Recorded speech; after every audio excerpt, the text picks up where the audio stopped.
Welcome to Lab 9. In this lab, we shall be covering three parts. The first part is in continuation of the previous Lab 8. In Lab 8, we made our RISC-V processor, which was a five-stage early branch in order pipeline. In that, it was simulated and generated the bit file, and it was ran on Data Lab. However, we were not asked to integrate the ALU in the lab 8. This is part 1 of lab 9. However, we have already integrated in the previous lab itself. We have integrated the ALU also into our RISC-V processor. Code for our ideas.v, which is the top file for generating the bit file.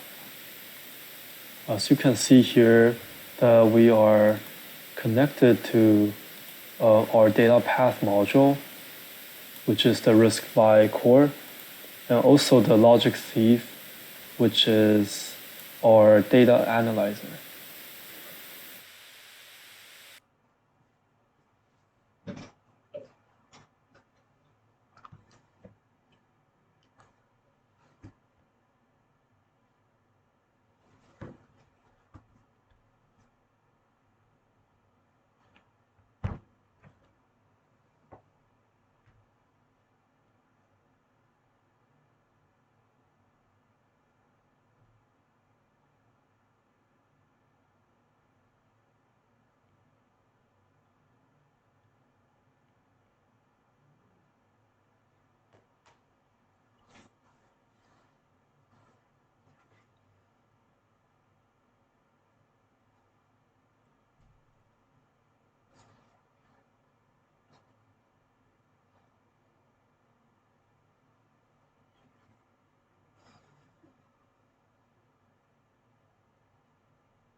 And copy to my local folder.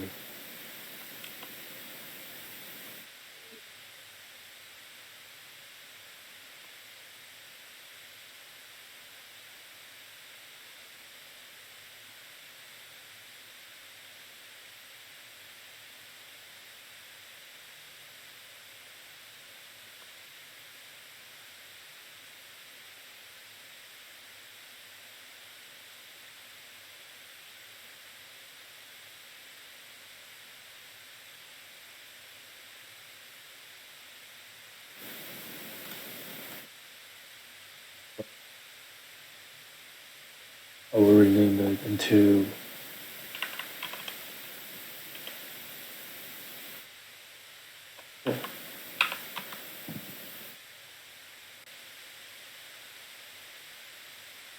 So now we will load this bit file onto our server.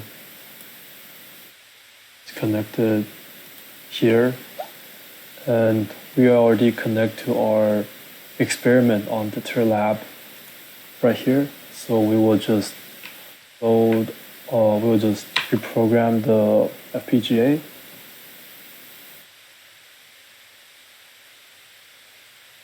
We will load the bit file, which is called part 4.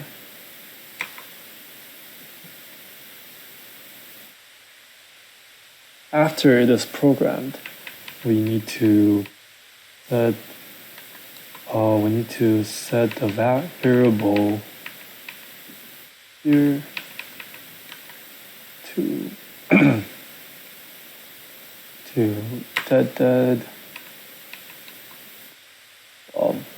clear out the memory that we are using for our logic analyzer.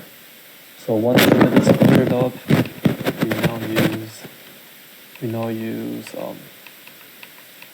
I'll set this to dead cafe, so it will start loading the data inside the actual memory into the logic analyzer, so we can obtain from it. So once these are done, you can just load the script, which will capture down all the values inside the memory.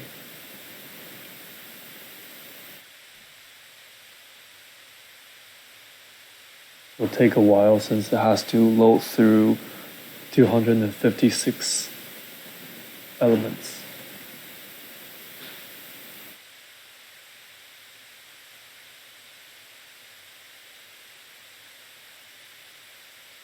Once this is complete, we can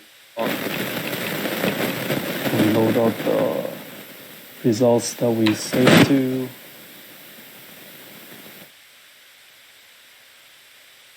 Which is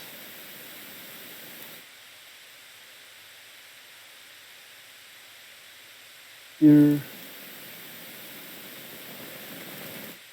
So here shows that at when program counter is at 6F, which is 111, that we have value which is 31.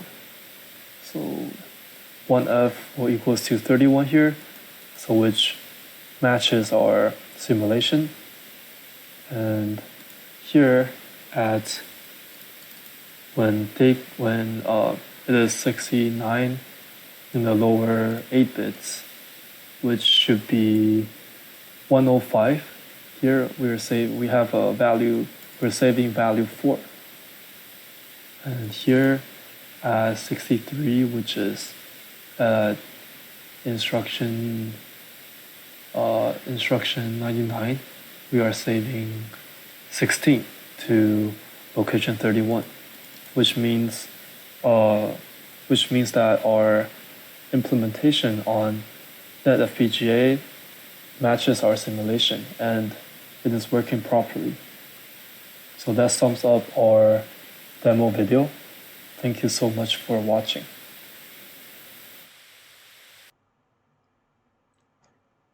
Okay.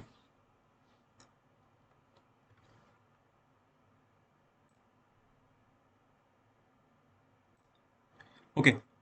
Now we move on to the key ideas about this lab.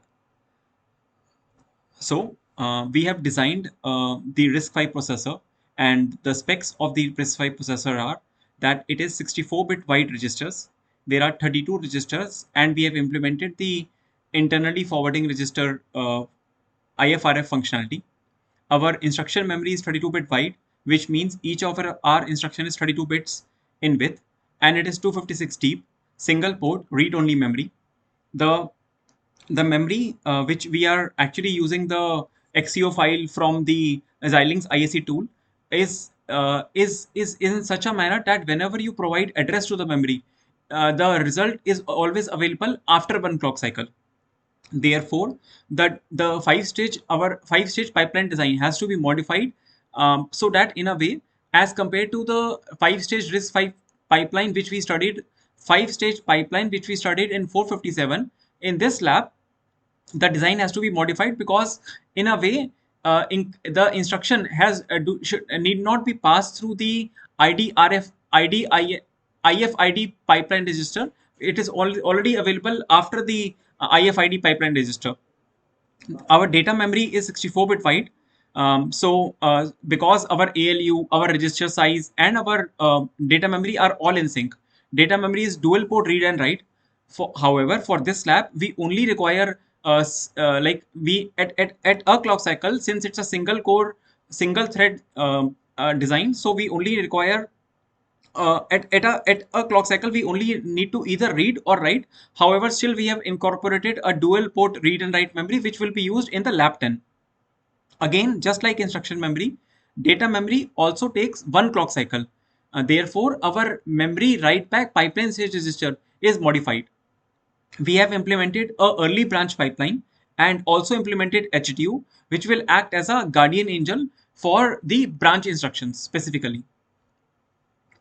In this lab, we were also required to generate our own downstream compiler. As you know that compiler has got many stages, upstream and downstream. So we have used a standard GCC compiler to generate the C file.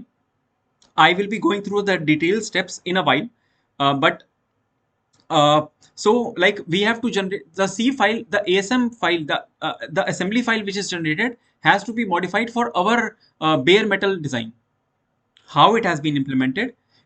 A high level view is that we first parse through the C compiler, and it just records what are the symbols used. We will be talking about symbols in a while, in a few seconds. And so once symbol are generated, then our script assigns addresses stroke offsets to them. You know that, for example, in a branch instruction adds the offset to the current PC and jumps to the jumps to the effective address. So this kind of functionality has been implemented in the script as well.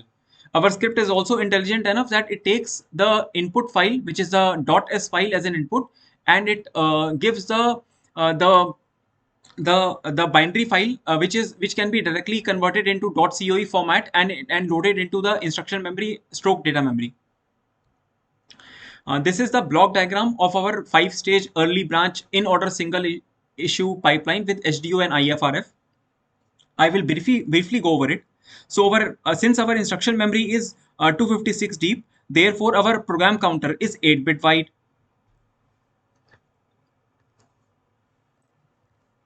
Okay. So as I told you that program counter is 8-bit wide. However, as you can see in my instruction memory, we have put up a wrapper. Why is this wrapper needed? Because our instruction memory has got only 3 ports. These ports are clock, address, and data out.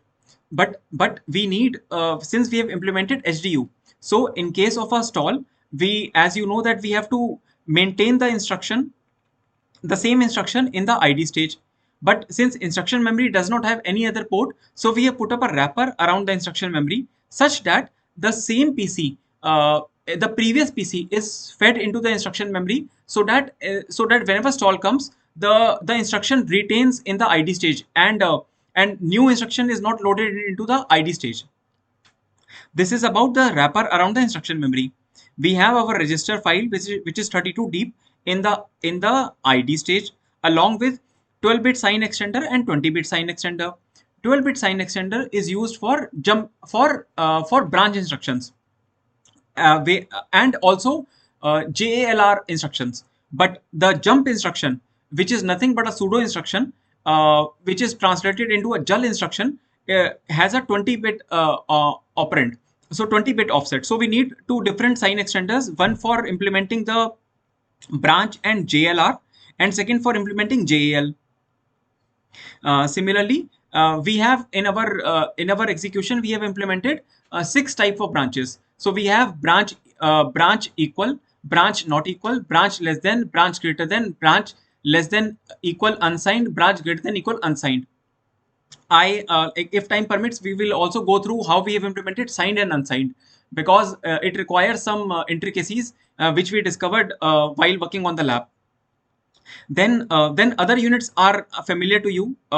We have a control unit which is decoding the various instructions, and it is going, and all the control signals have to pass through bubble injection mux. If the HDU gives hazard, indicates hazard, then instead of all control signals are converted into zeros and fed into the IDEX register. Similarly, even if the registers as I told you that that for branch instructions, HDU act as a guardian angel, which means that even if the branch instruction came, but if the stall was indicated, then branch is converted into the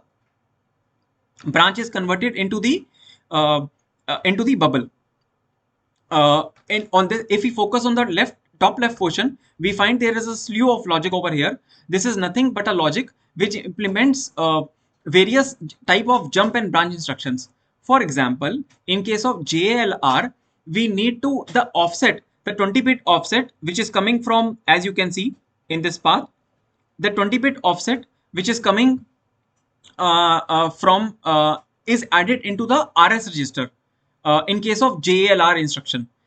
As you can see, we have also indicated through this green signal. You can see this green signal. This basically this RS2 is being fed into the second input of these mux. So it chooses between whether the offset has to be added into the PC plus one or the RS register, the contents of RS register. Similarly, the second multiplexer takes care whether it has to add 12-bit extender sign extended input or 20-bit sign extended input to 64. This is added and given to a mux which selects between PC plus 1 or the target address calculated and feds it back to the PC 8-bit register.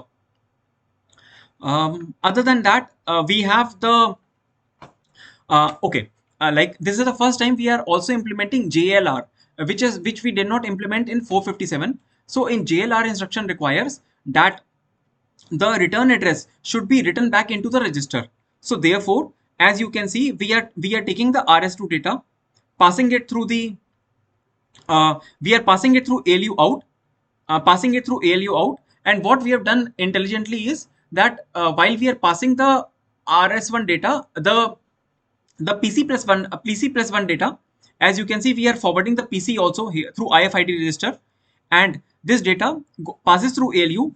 When it passes through ALU, at that time the instruction executed in the ALU is add contents of RS1 with $0. So if you add $0, which is nothing but immediate 0 to the contents of RS1, then it passes without any changes, and this again passes through exmem and through mem write back and goes back and return into the register file. So this is in brief the various the description of our 5-stage pipeline. Next, I will just briefly walk you through the different instructions and implemented by us.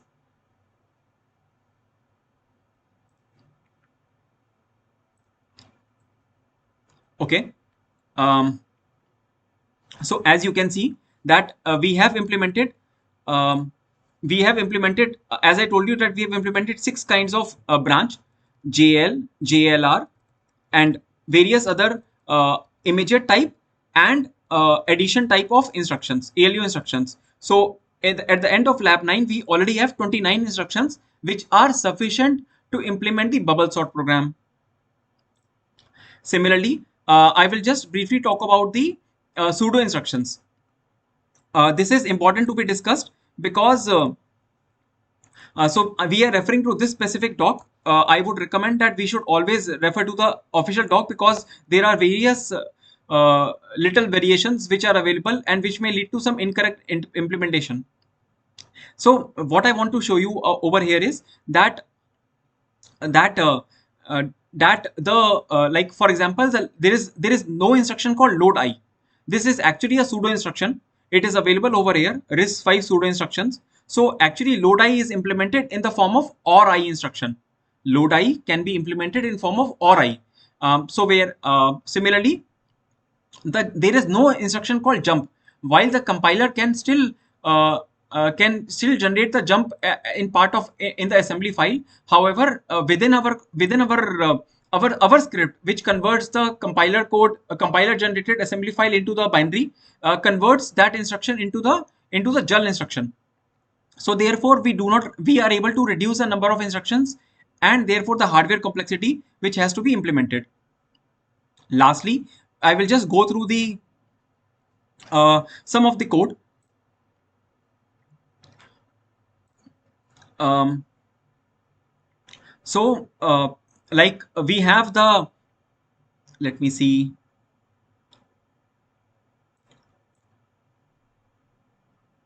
Where is my logic thief? I am not able to somehow find my logic thief, which is the, okay, maybe I can show the logic thief in the Fedora implementation. So if I go to the source folder and so this is the I'm showing you now the logic for while I am not discussing. We have already seen the block diagram of our RISC-V core processor. I am just going through logic thief. Logic thief is basically our name for the logic analyzer. I will just briefly tell you what we are doing. Actually, we are capturing the the data which is being written into the register file at the write back stage. This data is coming in the form of is coming inside the logic thief through a signal called probe1i. As you can see, probe1i is coming as an input to logic thief, and it is being fed into the fed into the DIN, and DIN is going as an input to our block RAM. For our logic thief, we have implemented a block RAM which will record the data which is being written at the write back stage into the register file. Similarly, what address is being written, the 5-bit address, register file address, is also recorded in our logic thief. So same address we are also writing into our block RAM, and also we are capturing the write enable signal. As you know that at the write back stage, if there is a register writing instruction, it will have the 5-bit register ID, the data 64-bit data, and the write enable. So we are capturing all of these signals into the block RAM.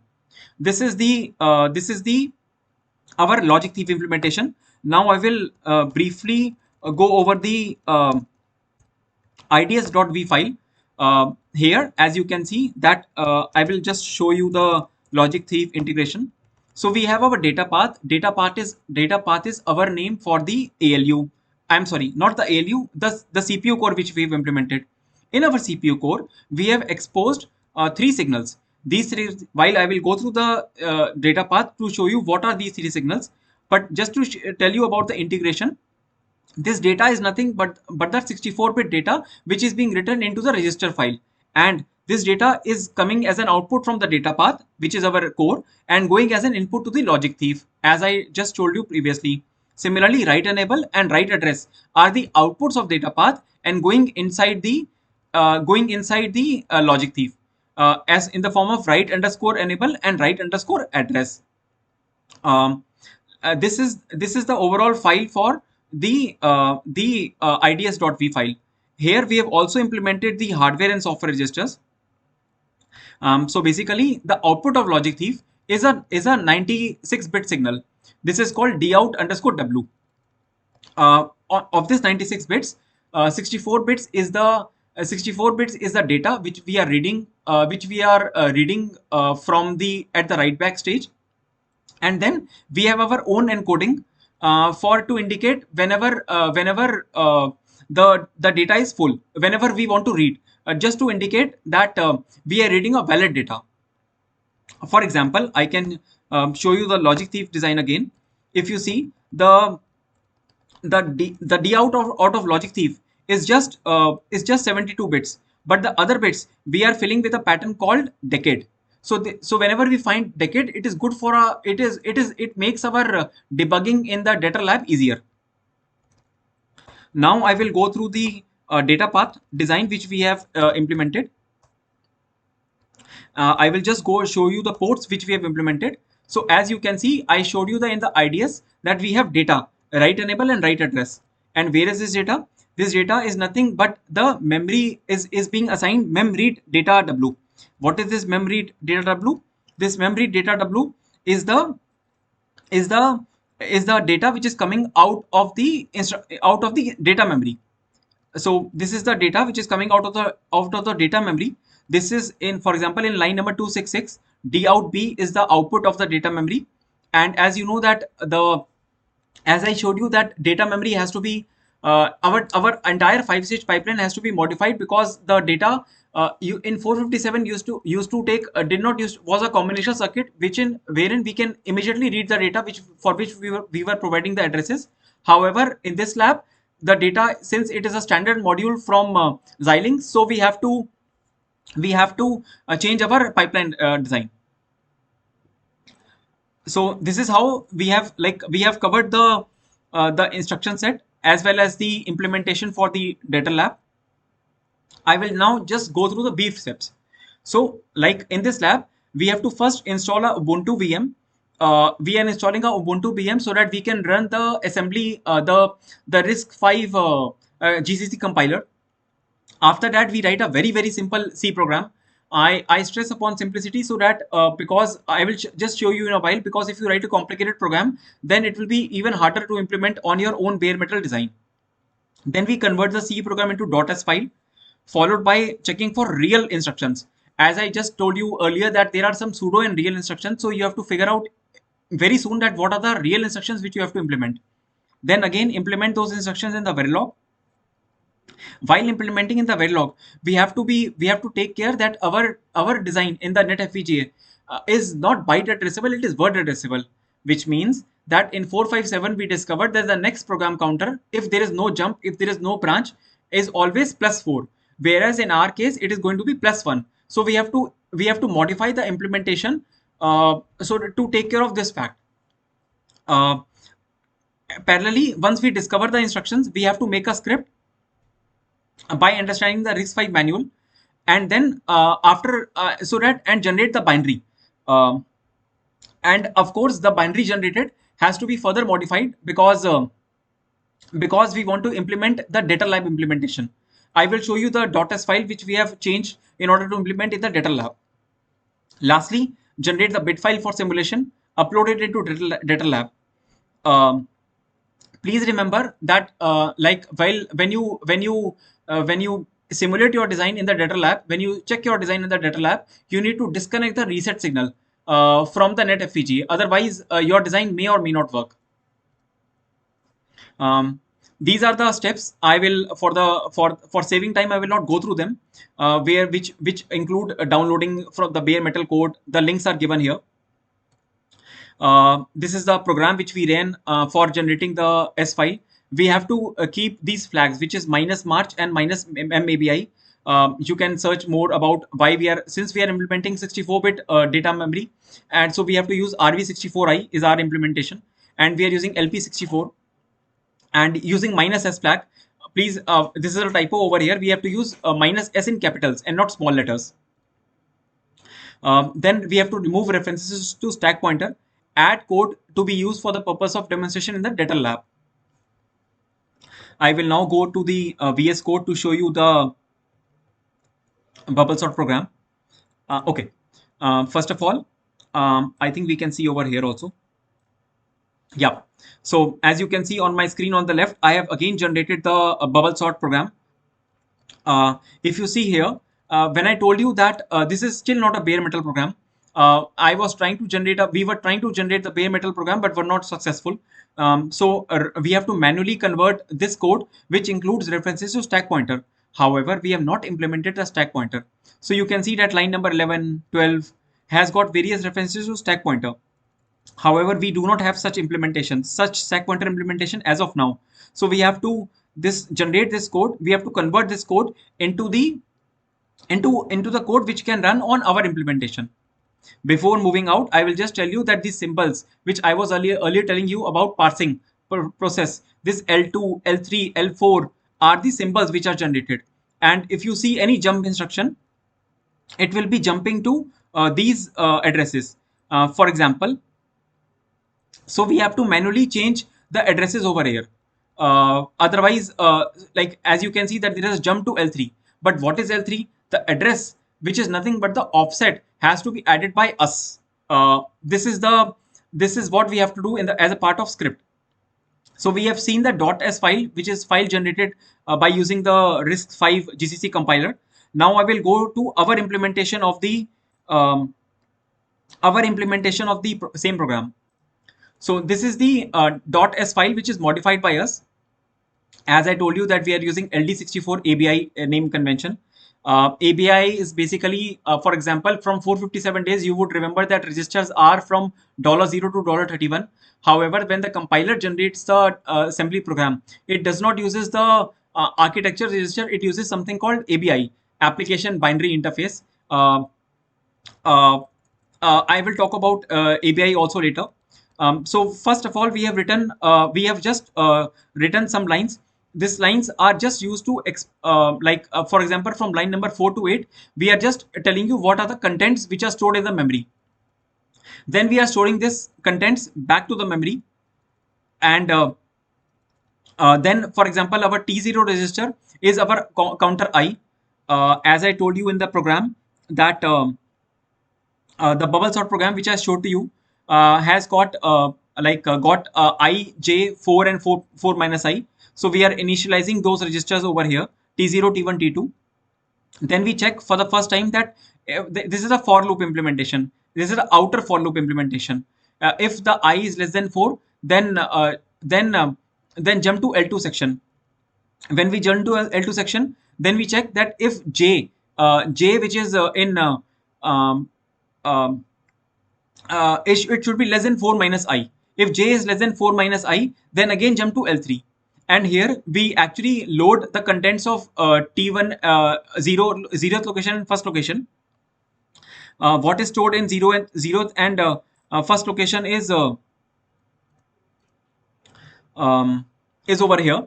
So initially we have stored 3, 5, 1, 2, 4 into the data memory, and finally when our sorting program is implemented, it will have these locations will have 1, 2, 3, 4, 5. So we are now comparing j plus 1 with j, um, and if it is successful, then we are swapping. So this is the entire program, and at last we have again just to show you that what we are like, as I told you that data memory 0, 1, 2, 3, 4 will have the sorted array now, which is 1, 2, 3, 4, 5. So we are again loading it back. As you can see, we are doing the load operation. I also told you in the data lab that we are reading the contents of at the write back stage. So that is why, so we have kind of mapped what we are going to do in data lab with our assembly code, so that it is easier to demonstrate that our design is working in the data lab also.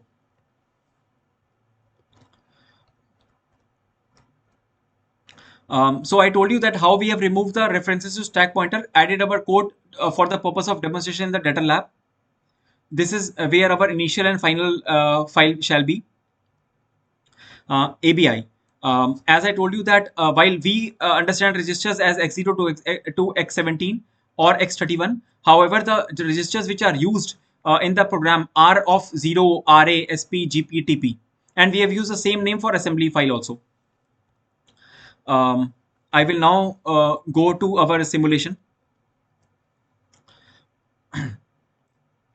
Actually, I have already done the simulation part. So I can just show you, for example, initially, like once reset is given, after reset, I will go to the location. Please focus on this PC. It is HZ underscore PC underscore W. This is the PC which is fed into the instruction memory. So since it's a 5-stage pipeline, so when this PC becomes 4, this is the first time our first operation is being executed. What was our first operation? Our first operation, I can just maybe show you the uh, the the MIF file also. The MIF file has got MIF file is basically your MIF file is basically our the COE file which we integrate. I can just show you the contents. For example, if I just load, it shows that we are loading into into $0 the contents of location 0. What is the content of location 0? If I go back to the lab and I show you the contents of location 0, which is again a MIF file, then you can see the content is 03. So we are loading 03. So this should be visible in our simulation. As I show you that instruction 0 will come to the write back stage when PC is at 4.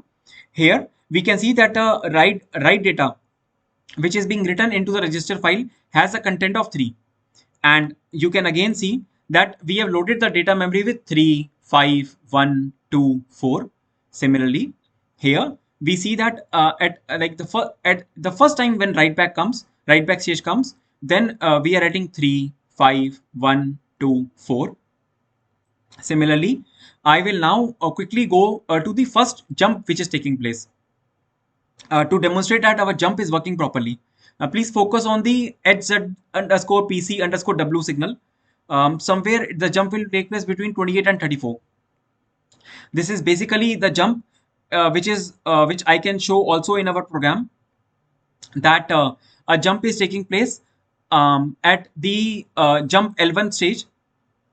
It is jumping back by incrementing the I, and it is I'm sorry, at the jump L2 stage where it is incrementing first time J counter, first time we are inside the J, inside the for loop. The second for loop, first for loop is with counter I, second for loop is with counter J.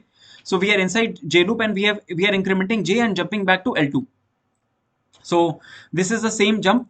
You can see that we are our PC is getting incremented from 28 to 34, and at this time also you can see that branch ALU underscore W signal is up. This is basically showing that this is a real branch which is taking place. At last, I will quickly move over to the end, where I will show you that we are able to store the contents in the memory. Um, it is somewhere. So the dynamic trace of the code will be large, whereas a static code, for example, our static code is only 47 instructions, but dynamically it will be large because there are hazards, jumps, iterations, etc. Therefore, when I move towards instruction 46 or 47, this is where my last instruction is there. Just before that 47 instruction, we will have the contents 1, 2, 3, 4, 5 written into the memory.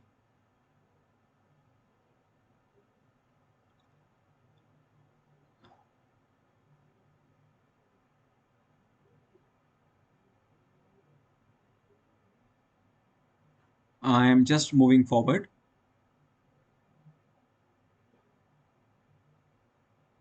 Yep. So as you can see, I told you that my last instruction is 46 or 47. So the first instruction is around 46. I can just show you from my we can just see the instruction. So for example, my this instruction, um, if I just tell you what is this binary instruction in the real instruction, this is something like this is somewhere around 40 or 41 program counter. If I just translate this instruction into the not this instruction, just a minute. Yeah, it is load I, basically, or I. Yeah, this is loading the contents of register 0 into T1 register. As I told you earlier, that actually load immediate is nothing but a pseudo instruction, and we have implemented load immediate as or I. You can also see that even the standard implementations always implement the instruction as an or I instruction. So at $0, we should be expecting 0. So you can see that we should be expecting 1. So you can see that the contents are again stored here. For example, the content stored is 1, 2, 3, 4 and 5. And what are the locations? The address is 5, 6, 7, 8 and 9. What are these 5, 6, 7, 8, 9? These are the ABI registers, which means the registers from T0. As you can see, from registers T0 to T4 are X5, X6, X7, X8 and X9, which is 5, 6, 7, 8, 9. The same is visible here also. At register ID 5, 6, 7, 8, 9, after sorting, our program shows that we are writing 1, 2, 3, 4, 5. And at this time, our reg write signal is also high, which shows that our assembly instruction is working. After this step, now we have to uh, go to the uh, go to the Fedora operating system, and there we have to uh, generate the binary. However, I'm sorry, the bit file. For bit file, while I have showed you that we are able to um, uh, generate the registers. We are also able to generate all the software and hardware related registers. But when we try to generate the bit file, then we are getting a timing violation error. So therefore, I could not. I can just show you the. I can just show you the SRP file which we have just received. Um, this is the MRP file. Sorry, in the MRP file, it shows the timing errors. As you can see that we are having two errors in the timing, uh, and which we will be we will be debugging now. So you can see that there are errors. We have errors in our setup time. our setup time is getting violated. So which we will be debugging now. Uh, that's about the lab, and this has got some. This slide has got some important links which we have used for the purpose of demonstration. Thank you.